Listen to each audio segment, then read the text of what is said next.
You are listening to episode 103 of the Game Deflators Podcast. My name's John, and I'm joined by my friend Ryan.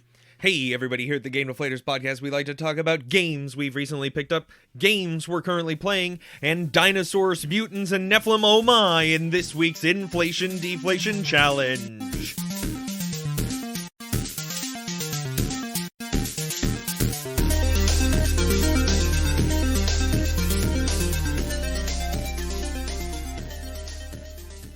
So Ryan, this may be one of the most disappointing inflation-deflation challenges we have done in some time.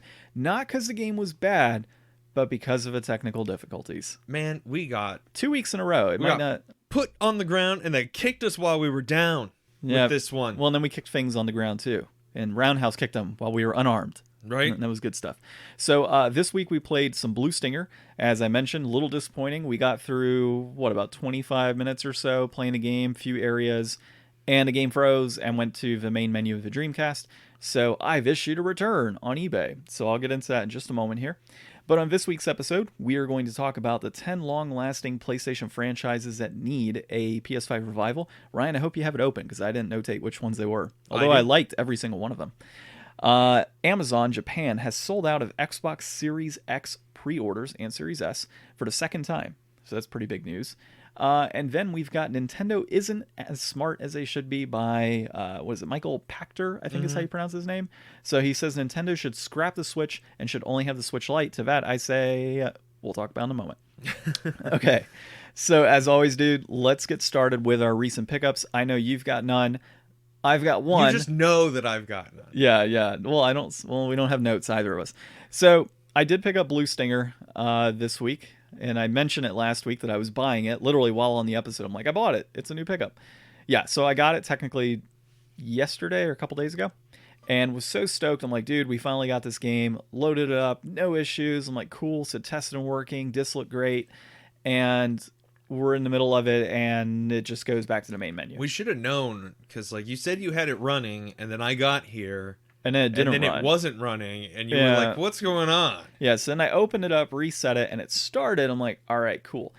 It's definitely not my laser, people. I've played other games on a Dreamcast on there and have had no issues. So, and even if it was my laser, it's kind of odd to just be like, bloop, kick off, and then go back for that one game.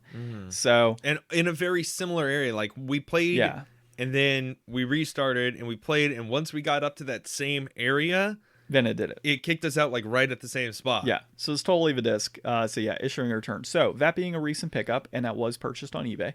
So for anybody out there that likes to purchase on eBay, of course be wary about that.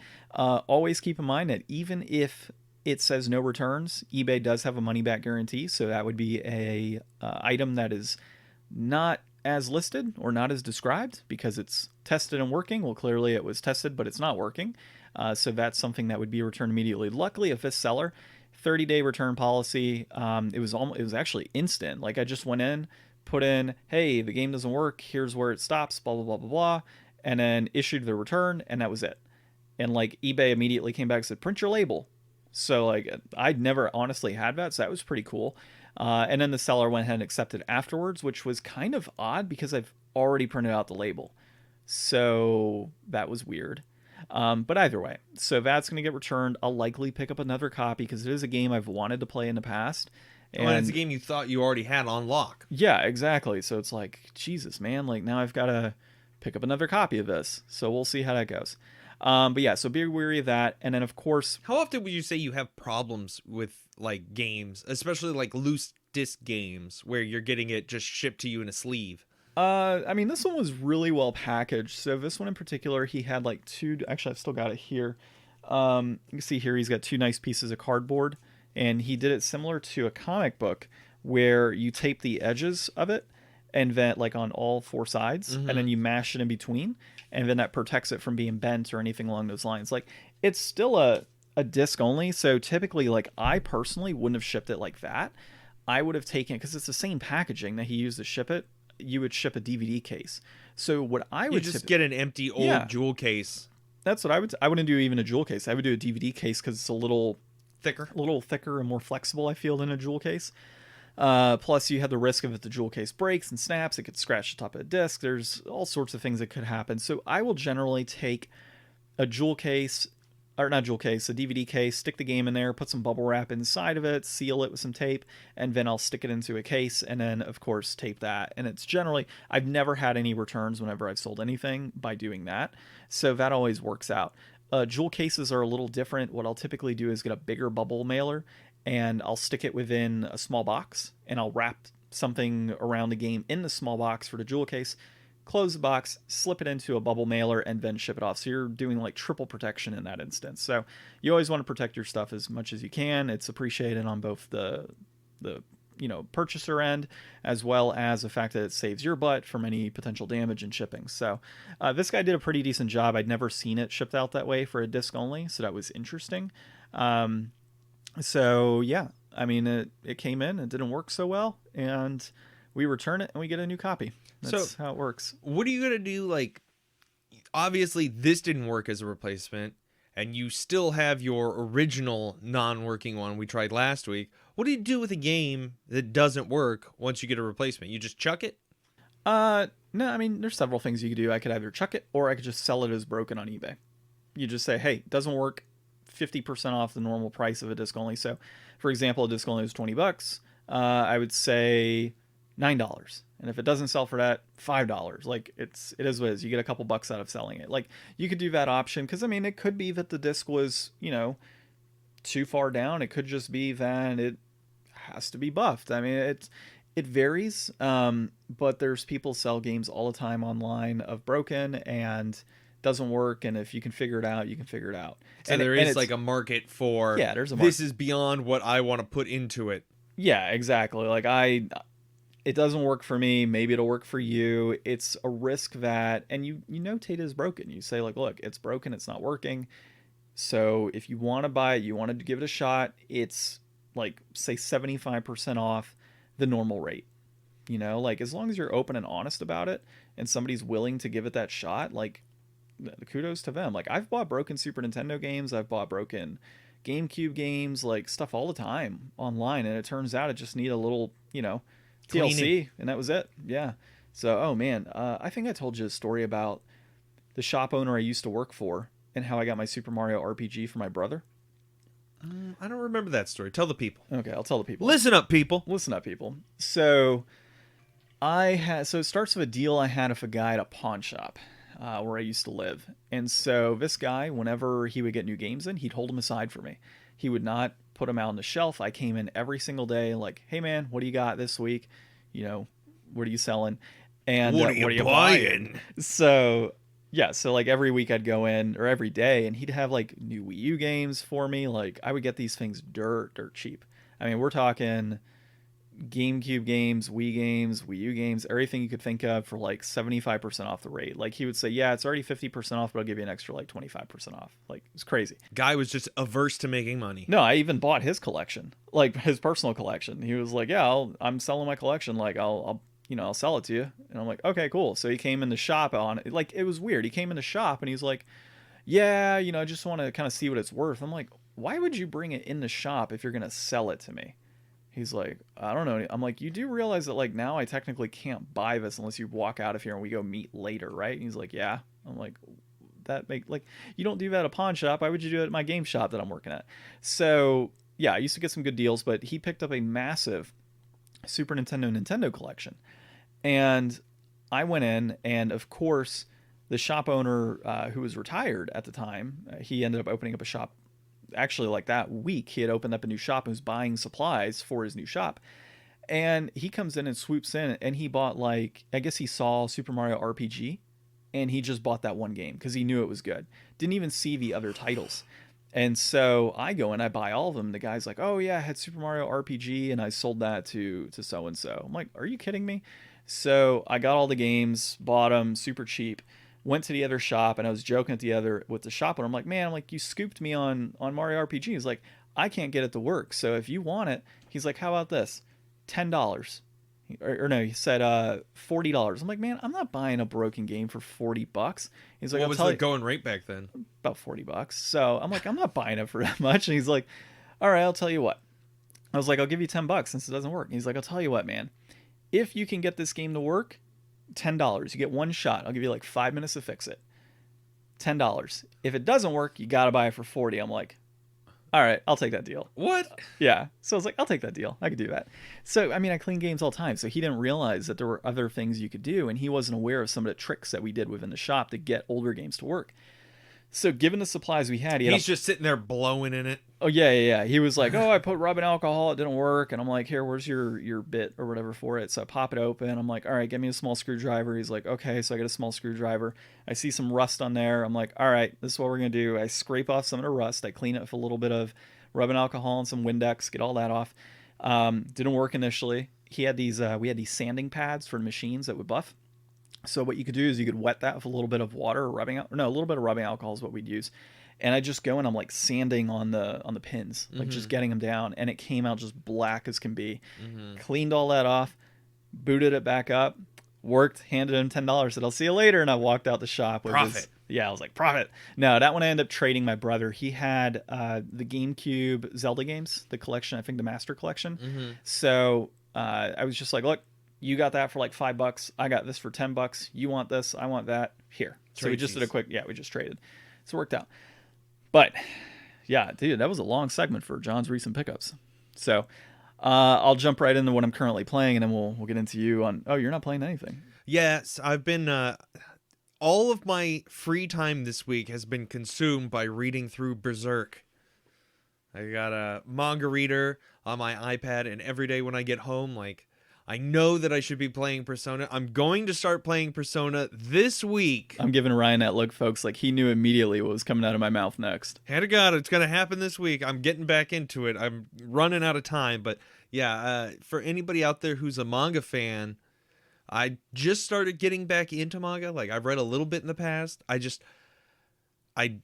have been wanting to watch anime, but it doesn't really fit with the time frame that I've been having. So I've been trying to get into it through reading, because I figure people always say the book's better than the movie. People say the manga's better than the anime. Why not just start there? And Berserk is blowing my mind good. I love the art. The story's really cool. It is pretty dark. If you're sensitive to some graphic content, you may want to steer clear of it. But as far as I am concerned, it totally lives up to the hype. And it's going to be hard to pull myself away from it. Well, when you got to play Persona or get egg on your face at the end of a year for not beating it. Yeah. Okay, so currently playing for me, I am still playing Jade Cocoon on the PS1, which, needless to say, is interesting. It's got like a Pokemon RPG type feeling going for it with Digimon, and it's so flippin' weird, dude. And it's hard. Like, it's actually pretty difficult right now at the very beginning, so I'm like grinding. Like, you don't gain experience for your attacks so far. So you basically capture monsters. You're a cocoon master. And there's like this, some sort, I wouldn't say plague, but it's something that comes across the land and puts everybody asleep. And you got to get this like special herb to make this type of potion type thing or powder that'll wake everybody up. So you're like this cocoon master trying to get this thing secured. And by Cocoon Master, I mean you play a flute type dealy similar to Zelda and make similar music sounds, and you capture monsters that are in there, and your level goes up as a capture rate. So far my HP hasn't gone up, nothing of that nature has gone up, only my capture rate, and I'm like level 5 capture rate. And then the monsters, when they kill other monsters, gain experience, but they don't gain experience unless you kill them. So you have to to be able to get more money in the game, you have to capture monsters, merge them to make silk, and then you sell the silk to get money. And then you can use the money to buy things like weapons and potions and everything else you get. Do you fight with the monsters? You do. So you can summon them one at a time to battle other monsters. And do they use the weapons? I don't think they have their own weapons. So they do their magic. Do you participate in the fight as well? Yeah. So it's kind of like a monster warrior where you've like... And you fight with monsters alongside of you? No, not even alongside of you. You just summon the monster, they appear on screen as a lone combatant, and they go ahead and attack as normal. And then you can summon them out, you can switch monsters. It feels like a mix of Pokemon and like a standard RPG. So and it's turn-based. So I can go through and attack monsters, summon my monsters to attack for me, and then I can, when they're weakened, capture them, and then utilize those monsters and evolve them by merging them together with other monsters to boost their stats, and of course boost their levels as well so they can battle with me. It's the weirdest thing, but it's a super short RPG, so I've wanted to play it for many years, as I mentioned. How far in last are week? you? I don't know, like an hour, maybe an hour and a half. I just got the Dragonfly key to go to Dragonfly Forest, I guess. You're an hour and a half in? Something like that, yeah. You sat down for like 2 20-minute play sessions this I've been week? well, yeah. I've been sitting down for like 30 minutes here or there, not too much. Like, and then there's been a few times where I've picked it up and I'm like, cool, I'm gonna play this, and then start falling asleep. Yeah. And then so that's what I've been playing there. I've been playing a little bit of. Well, I need to play Cameo still with my wife. We just have been so far from playing that. So many other things going on. And then yesterday I was going to play, but it was the release of Borat's subsequent movie film, Delivery of Prodigious Bride to American Regime for Make Benefit of Once Glorious Nation of Kazakhstan. That came out on Amazon Prime last night, and I had to watch that. I had no choice. Like, I don't know if you're a Borat fan, Ryan, but It's okay. it's okay. Yeah, I had to watch it. I like the first one. This one wasn't as good. If I'm going to give an honest review, it was okay. I could see the funny components of it. A lot of jokes that I wouldn't say a lot of jokes that came back from the older movie, but it's really making a lot of fun of like the current political nature and what's going on. It was done right at the very beginning of coronavirus too, which is interesting when it was initially done. So they had like Mike Pence giving a speech and he's like, "Oh, we're at 15 cases." So I mean, that tells you how early this movie was made. But back when there was still hope in the world. Yeah, so I'm not going to get into too much detail and try to keep it PG here, but there's one scene I had to tell you about that I laughed so hard at, where he was like, "I need to go into a rally," and he's like, "I got to get my uniform on."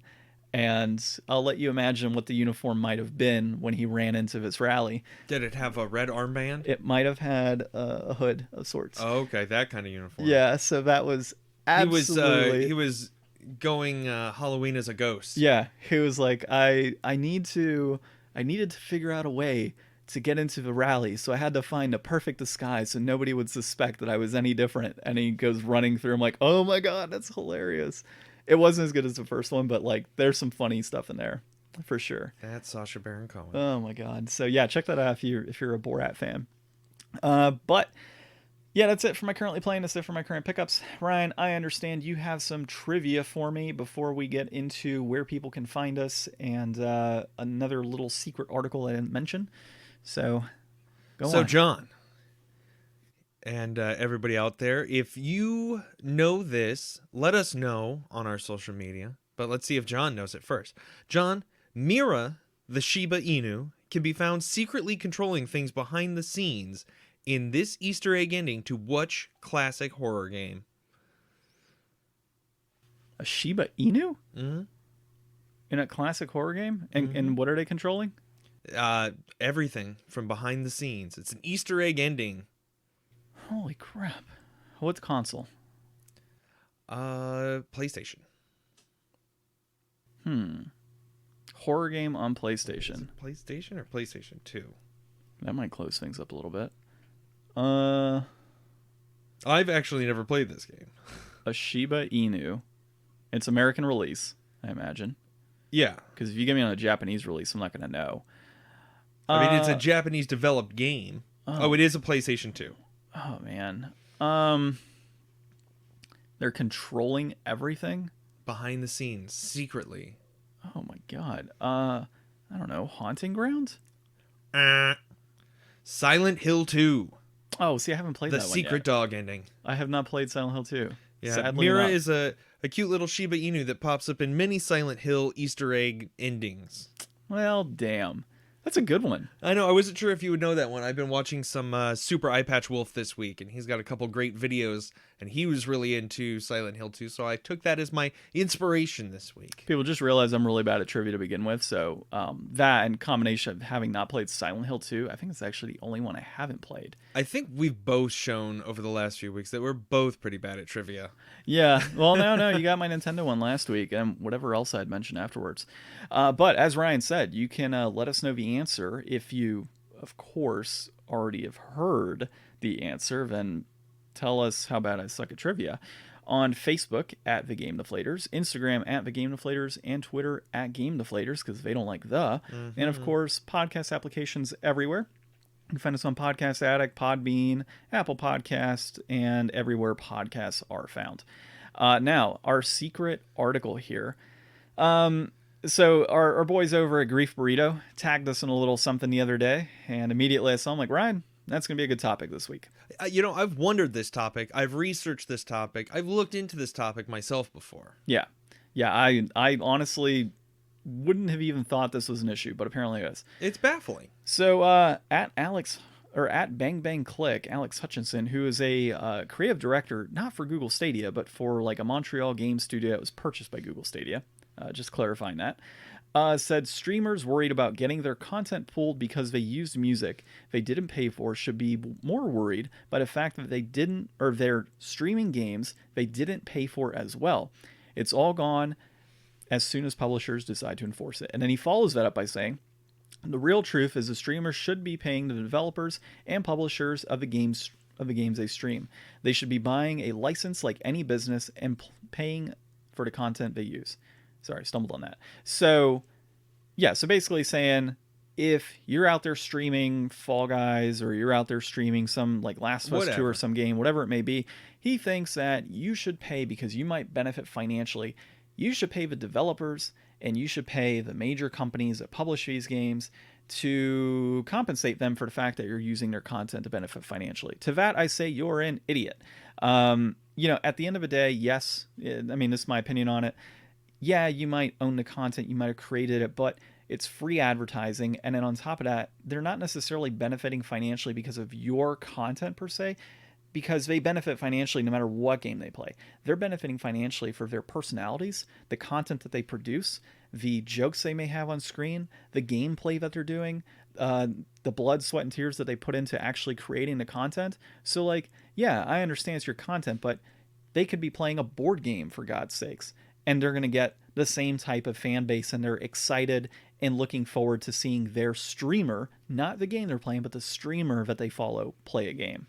Well, and there's also a huge difference between, like, if you're playing a game and you play some music in the background and you get flagged for copyright content ID on the music, well, every time you listen to a song, it's going to be the same. Every time you play a game, it's not going to be the same. It's an individual experience. Every time has like a little bit minor differences. Like obviously there are some games where there is literally no difference, but those games like are few and far between, and it's not usually the point of games for everybody to experience it all exactly the same way.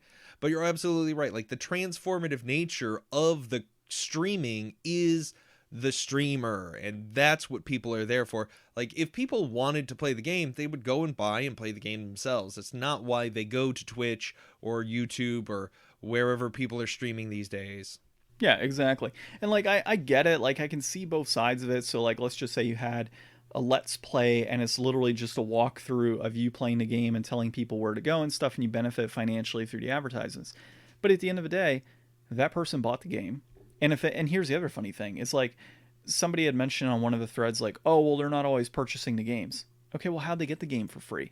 They got it from the publisher developer who said, hey, so-and-so, I want you to play this game because I want it all over to you. Yeah, exactly. Like, how dumb are you to make this, especially in that industry? Like, how dumb are you to make that type of comments and not understand the cohesive relationship between streamers and developers and such nowadays? Like, well, I'm sure that he's not alone. I'm sure there's a lot of greedy publishers out there that would love to get, maybe not cut content creators off from being able to use it, but try to introduce that as their own source of revenue stream as well. Yeah, and put out there like an EA tax. Well, yeah, exactly. So EA pay to play. It sucks because pay to watch. That'll probably end up happening down the road. What I could potentially see happening is if developers said we're going to crack down on this because it's our content.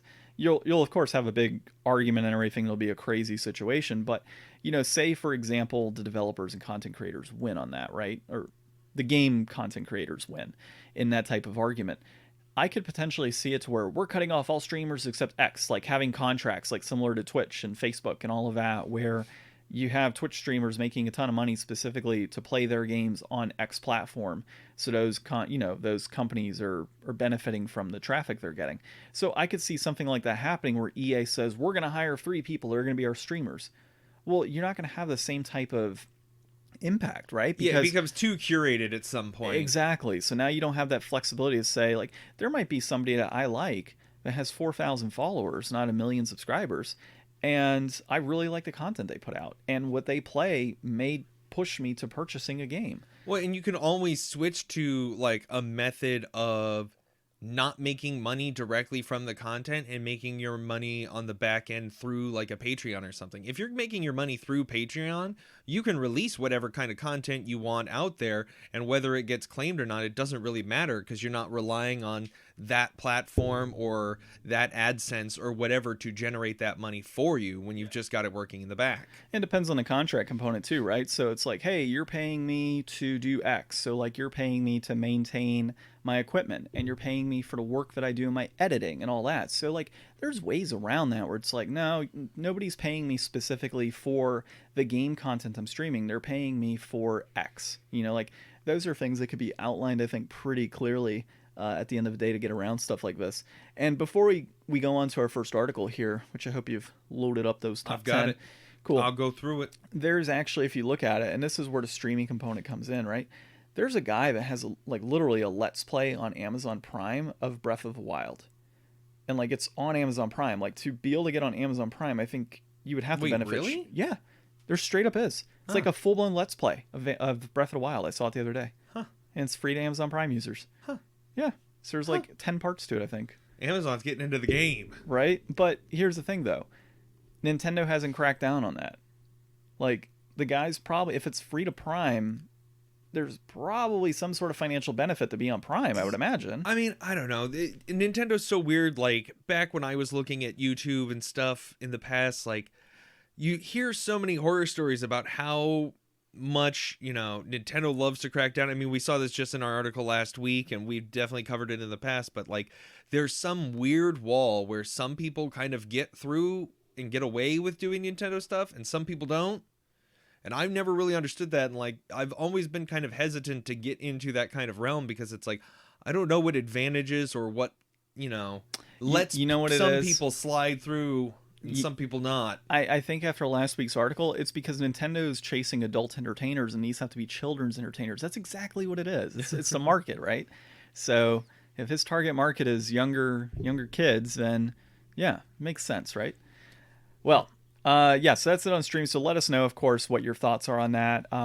Again, that was at Bang Bang Click was your initial thread on that. Oh, and by the way, before we go here, he ended up saying afterwards, I'm going to go ahead and stream some Fall Guys if anybody's interested. I'm like, I don't know if you're doing that as just if you can't beat them, join them.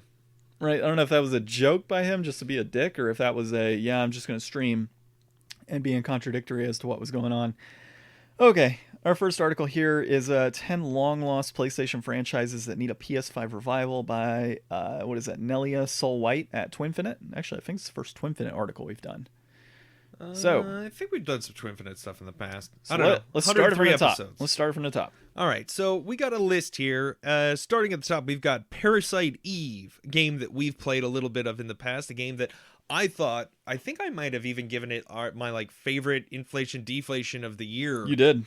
Yeah. That was a good one. Following that up, another game that we played before, Parappa the Rappa. Yep.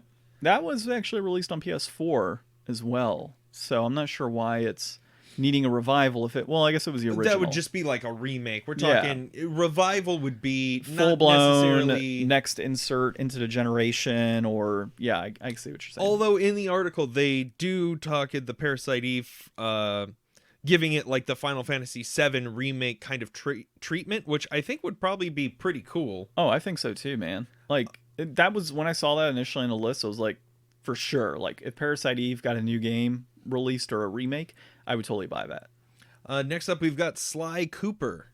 Yep.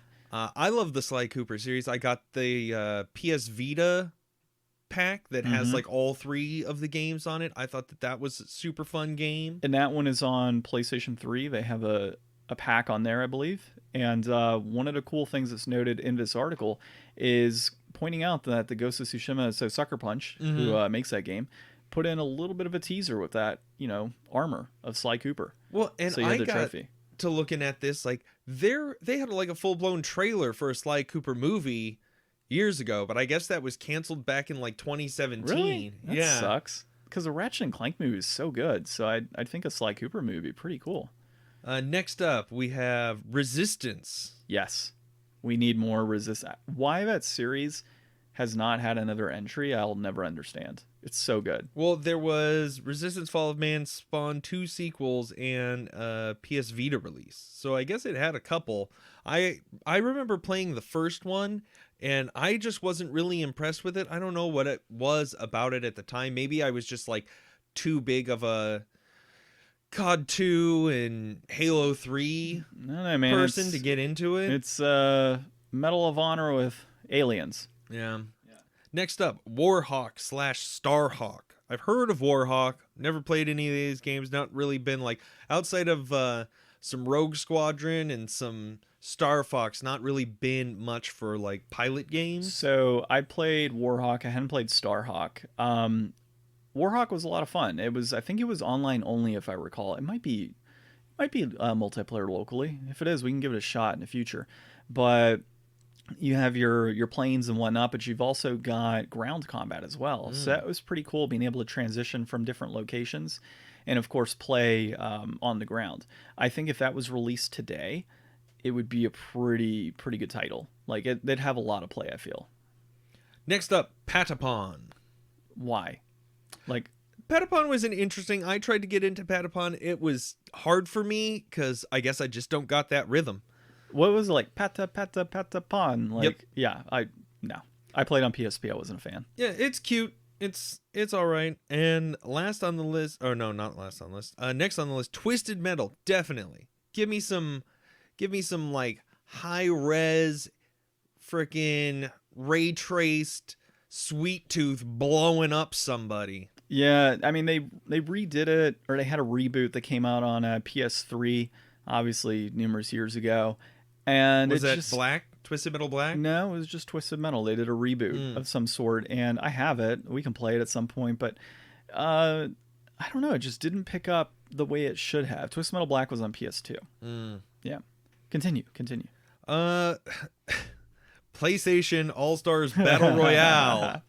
So I've seen some stuff recently on different pages from people that are interested in seeing a PlayStation Battle Royale on the PS5, and there's enough characters to really do something about it, but the problem is always going to be in the shadow of Smash Bros. Always. It's always going to be compared to that, no matter what. And the only way to get it remotely close to that type of hype is to essentially copy Smash Bros. Because, like, I mean, Smash Bros. Is the peak of that type of game. No matter what, that Battle Royale style game with characters. Well, and there's some new interesting characters that you'd be able to throw in there. You could throw Jin into the mix. Yep. You got Aloy now? Ayla? Yeah. Yeah, I don't see that doing so well unless they copy that formula. Now, there have been some other Battle All-Star type games. Like, I think there's a Cartoon Network All-Stars battle game that I heard was pretty decent. But yeah, and then there was a mobile version of All Stars as well, apparently. That was released at some point that did pretty poorly. So yeah, I mean, I can see them doing it, but I don't know, maybe Sony learned their lesson on the last one. I think so. What else we got? Ape Escape. Ape Escape is definitely a fun franchise that I think could use like a new game. You know, whenever I get the opportunity to, I'm gonna buy all the Ape Escape games so we could play them. Like, I had a lot of fun playing those when I was younger, and for some reason I just never bought them. Same with like Hot Shots Golf. I absolutely love those titles. I might have one Hot Shots Golf game. Ape Escape always stands out to me because it was the game that I spent an hour after I rented it being like, what is an L3 and an R3? She's like looking, I was like, what do I do? Yeah, I want to pick those up, especially the PS2 games too. And then last but not least, Jack and Daxter.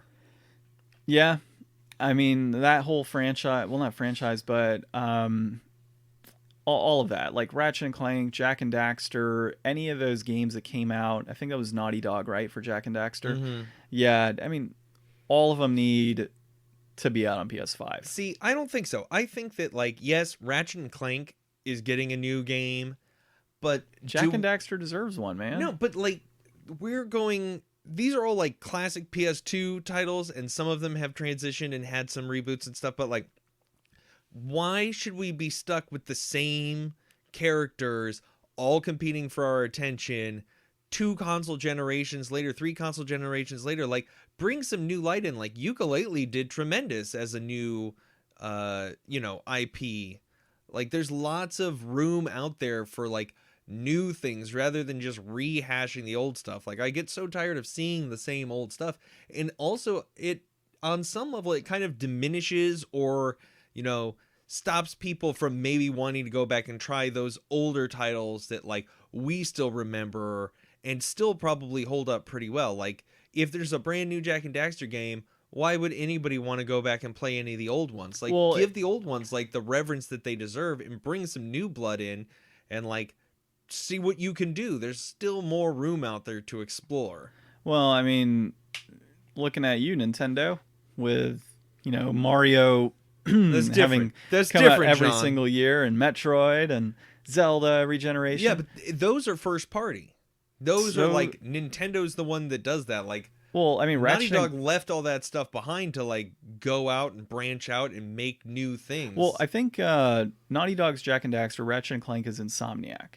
So Insomniac is going to be a first party game because they were purchased by Sony. So Ratchet and Clank is first party. Jak and Daxter, different scenario, but I mean, I don't know what the exclusivity rights are for Jak and Daxter. I mean, it's always just been on PlayStation. It was never released on other consoles. So there's something there. Sony must own the IP and Naughty Dog just publishes it. But, at the end of the day, it's similar to Nintendo. It's similar to Microsoft. There's those staple characters that you know and love. I mean, we did just get a new Crash game, too. Yeah, exactly. Like a new game. It wasn't a reboot. It was a new title. And so if Jak and Daxter came out as a new game, it still holds reverence for those older titles because, say it's a continuation. Say it's Jak and Daxter 4. Well, now I want to play Jak and Daxter 1 through 3. Like, how do I do that? Well, I have to play it on PlayStation 3. You wait for them to come out with a new HD bundle. Well, they probably would. That's how those games are coming off a new title oftentimes. Like, it wouldn't surprise me if a new Spyro game was coming out, in the next year. Yeah. Like, just would not I always surprise wanted me. to see, like, a badass, like, Spyro's grown up and it's a bigger dragon, like teenage Spyro instead of little kid Spyro. Yeah, I would too. I always wondered that. Like the, give him a gun like in Shadow. That'd be so bad.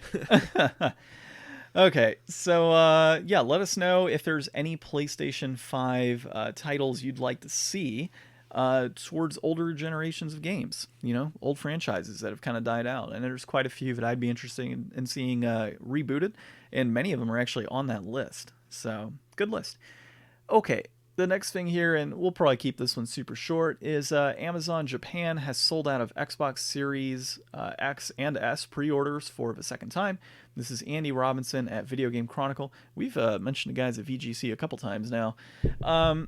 So while many people are saying it's just Japan, not a big deal, and there's I want one. Another part to this as well that I'll mention. This is kind of a big deal because Microsoft has always struggled in Japan. Now, one thing that you have to keep in mind is what was the allocation for this too. Like, are we talking 20,000 units that were sold out, or are we talking like 1 million units that were sold out for pre-order? So that's not really clear in this article, and they do note that for us. But dude, what's your thought on that? Do you see Microsoft kind of getting there, like really getting in with Japanese fans and kind of branching out? Because right now it's always been kind of a USA or bust market for them.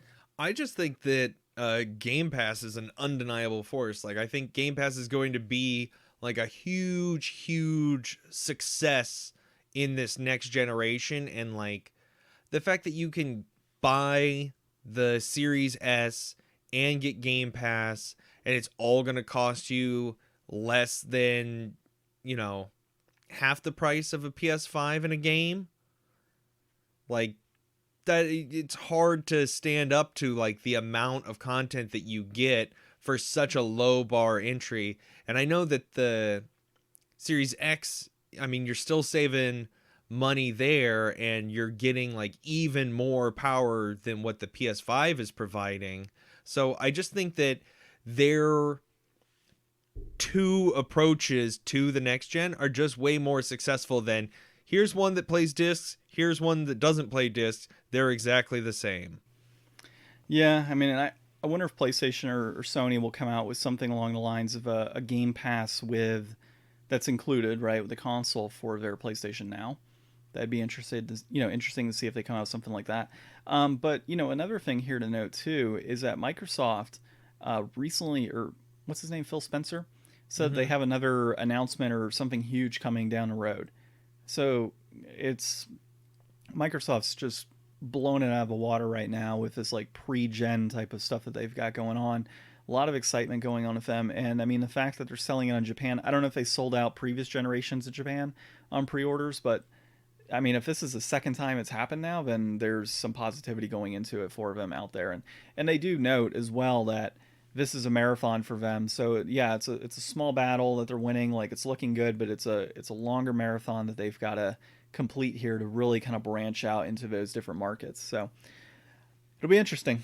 It's going to be interesting to see how this battle goes down in Japan. So I hope that I could get one here.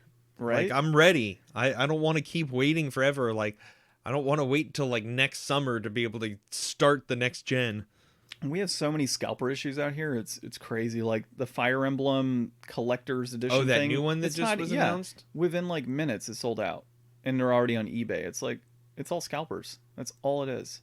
And there's only 2 retailers that are carrying it right now. I was going to ask if you were going to get that. Well, I was going to look into getting it, but I'm not now. Well, it's interesting too because like that doesn't even come with like a physical game. Like it just comes with all that stuff and then a code for a $6 game. Yeah, and it comes with a commemorative like clear version of the game or something like. Yeah, it's a pretty cool looking piece. It's got the art book and everything else. I was looking into it, but by the time I got online to pre-order, it was sold out at both retailers almost instantly. So screw scalpers. All right. So our next thing, speaking of Nintendo, so Michael Pachter says Nintendo should scrap Switch and only have Switch Lite, and that Nintendo isn't that smart. So this is by Ryan Craddock at Nintendo Life. Ryan, we'll start it off with you on your thoughts on this one. So, actually, right before I read this article for, our episode today, I watched follow this YouTuber Spawnwave Media, or just Spawnwave. They do some great content. They give me a lot of good news throughout the week. I would definitely recommend following them. Give them a shout out. Tell them that we exist. That might be fun. But he had a graphic up that was from an internal Nintendo, like some type of meeting, showing actually the breakdown of Nintendo users or Switch users and how they use their Switch. And about 30% of users play like exclusively, or would say that they only play in like a tabletop or handheld mode. It looks like 19%, somewhere under 20%, but just barely, play exclusively in the TV mode, which leaves 50% of people that use the Switch as intended to switch. And, I'm pretty sure that statistic only includes like the original Switch model. Like they're not counting the Switch Lite as a part of that 30% of people who only play in handheld mode, because duh. But like this directly contradicts like his, Pachter vision idea of it being 20% of people using the Switch in both modes. Like obviously from Nintendo's own numbers, that's wrong. So whatever he's using to estimate is just kind of totally off base and not really on the mark. Like I understand that, it may seem like a bad idea. It may seem like people aren't taking advantage of it, but it's the whole thing of the console. Like it's okay to even have them develop a TV only version if they could make it cheap enough to where they could just get people, as extra install base that maybe weren't even looking at it before.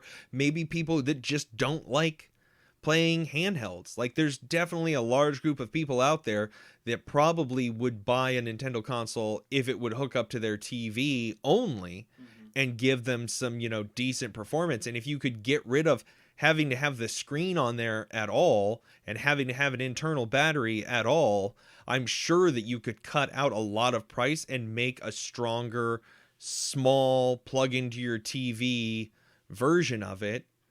Get rid of the Joy-Cons entirely and just give them a controller. Like, there's got to be a way that you could make everybody happy here and still keep like the standard Switch model for people that want the best of both worlds with a little bit of compromise.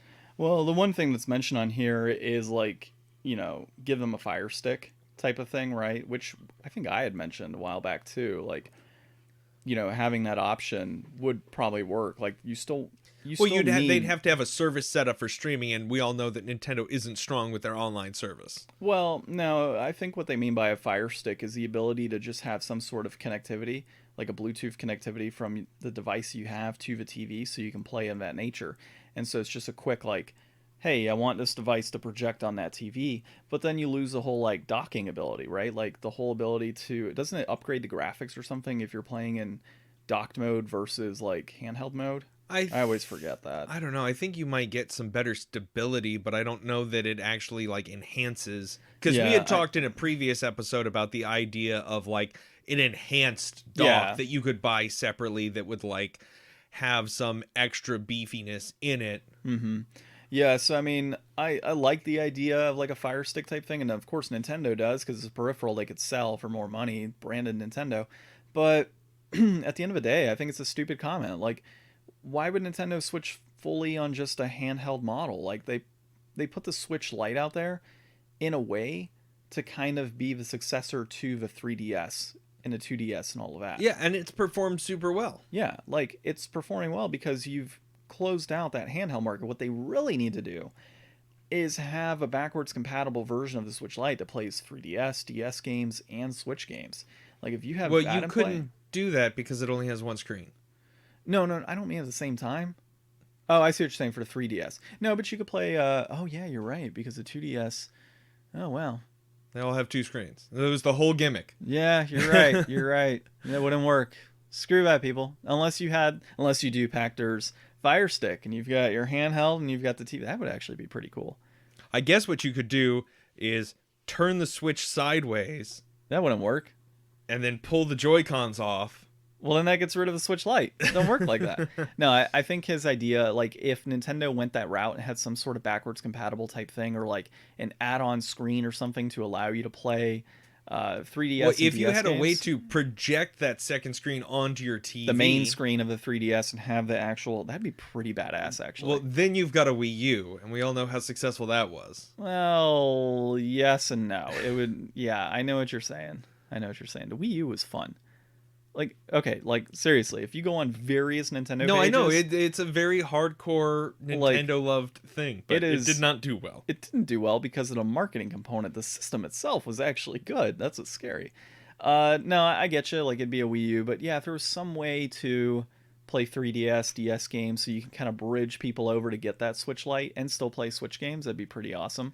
But, it is what it is. I just think that I think his idea of making it, like you said before, the purpose of a Switch is to be able to switch between TV and handheld mode. Well, and the arrogance to say that Nintendo is stupid when they're printing money like mad again, like they can't keep enough Nintendo product in stock anywhere. Like, who's he? He's totally off on the numbers that Nintendo already knows. He's saying that they're not making smart choices when they're selling everything that they can put out on the shelves. He's a washed up analyst. He's got a job as a projectionist, and this is why that you can't always get it right. Well, he's supposed to be like a well-respected guy in the industry, like apparently knows his stuff, but I don't know. I've definitely heard his name before. I don't know a lot about him. I feel like I should know more. Sounds like he's a little washed up nowadays. Yeah, a lot of people, like, when I initially found this, the comments and are like, really, are people still listening to him? So yeah, like, his numbers are wrong on this one, and he's not in tune with what the audience wants, and Nintendo, give us that Fire Stick. I mean, that's the one thing he's got, so we can play those 3DS games. Yeah. All right. Next thing, we've got Inflation Deflation Challenge. This week is Blue Stinger. It's on the Sega Dreamcast. Climax Graphics is a developer. It's published by Activision, which I found to be really weird. The worldwide release was developed by Activision. It was developed by, or published by Activision. Published by Sega in Japan, which is weird. Like, I don't know why Sega wouldn't publish the international release as well. I don't know. Financial reasons? I mean, if you think about that's it, what everything comes down to for businesses. Well, I mean, think about it being a Dreamcast game, like in '99. Like, that's financial reasons right there. Who's it directed by? You're better with these names than I am. Ayumu Kojima. Thank you. And this was released in September of 1999. It is an action survival horror game with reception all over the damn place. 4.25 to 8 out of 10. It's crazy. I could see it both ways as to where it would be great, where it would be bad. So let's talk about it a little bit. What were your impressions in the little bit of time we played before technical difficulties? Yeah, so we ran into some trouble. Last week we obviously tried to play this and we couldn't. And this week we tried to play this and we could a little bit. So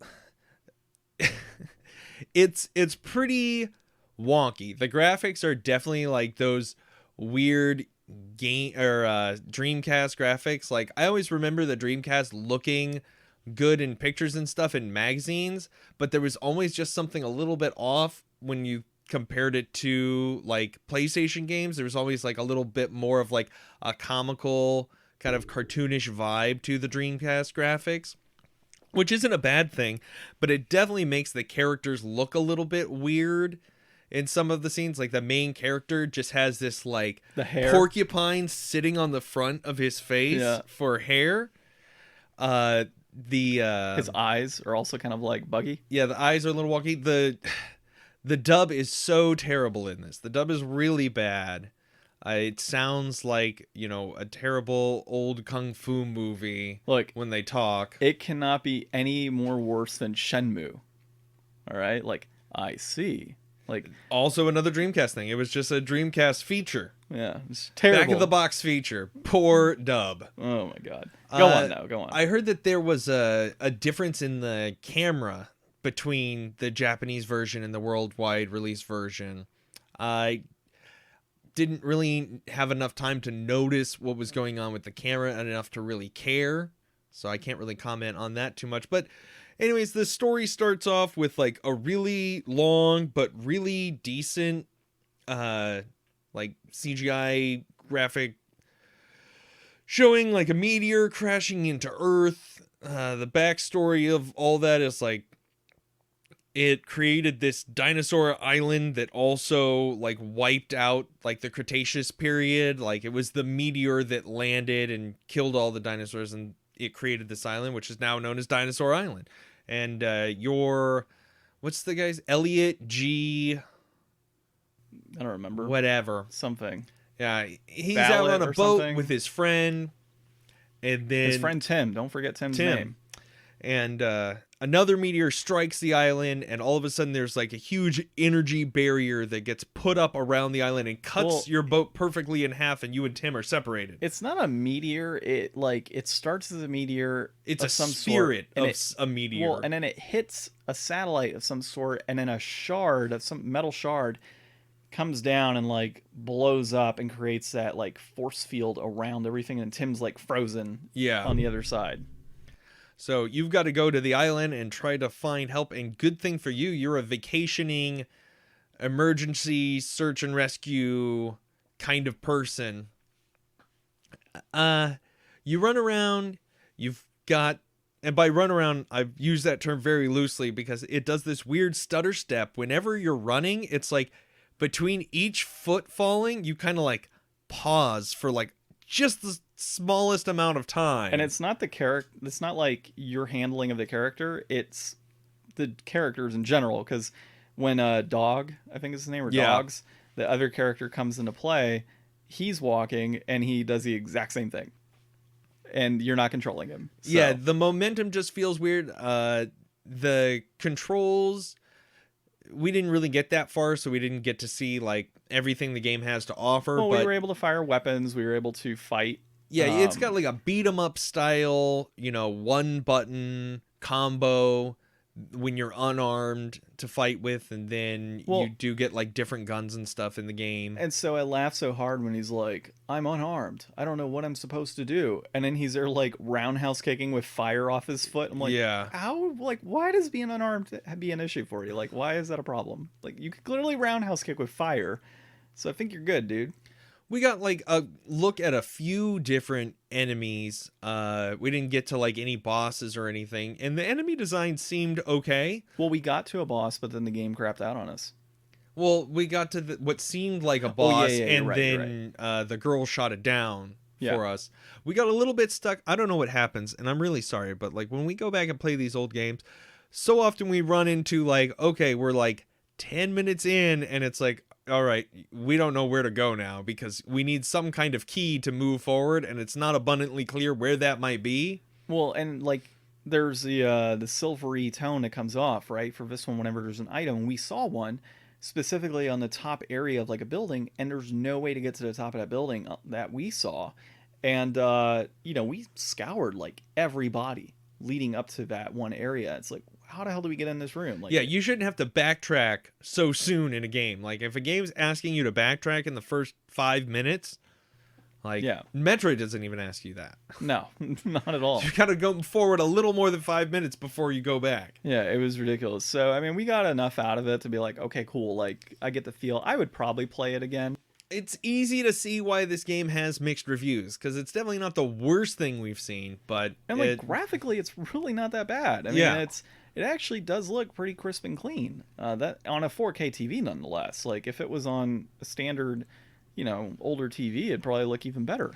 Well, and I'm sure, like, even with the poor acting and, the weirdness going on, it was intriguing in a way that I wanted to see more. Like, I bet 3 or 4 hours into this game, like, things get a little wacky and you've got, some more options of how to deal with things and how to approach stuff, and you've probably got like more. We were literally only on a straight track. Like, we had no room to explore or go anywhere or really make choices. We were just kind of on a linear path, and then the game crapped out on us. Yeah. And then we tried to restart, and then the game crapped out on us, like, in even the same quicker place again. Well, yeah, but like just before that area too. So I don't know what was up with that, but we'll get another copy, and hopefully down the road we can replay this next one. year.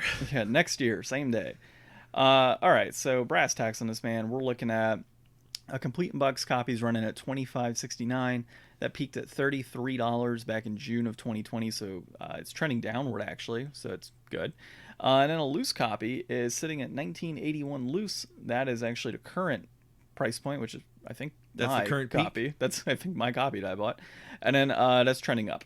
So, yeah, I mean... John is single-handedly manipulating the market by trying to replace this game. Well, I just returned it, so I don't know how that works. I can't really speak too much on the loose copy because I just spent that on a loose copy. So I guess that would, Oh, did you pay the actual going rate? Yeah. I paid the $19.81 or $19.99, so I paid a little over. So for a Complete in Box copy at $25, unfortunately, I'm not going to buy a Complete in Box copy at that price point because you already have the box. I've already got everything, so I have to kind of go loose. So that's really the instance where this kind of comes into play. So I'll say it's about right. I'm a little biased because I just bought it for that much, but okay, so I'm going to go based off that peak in June. $33 was not worth it.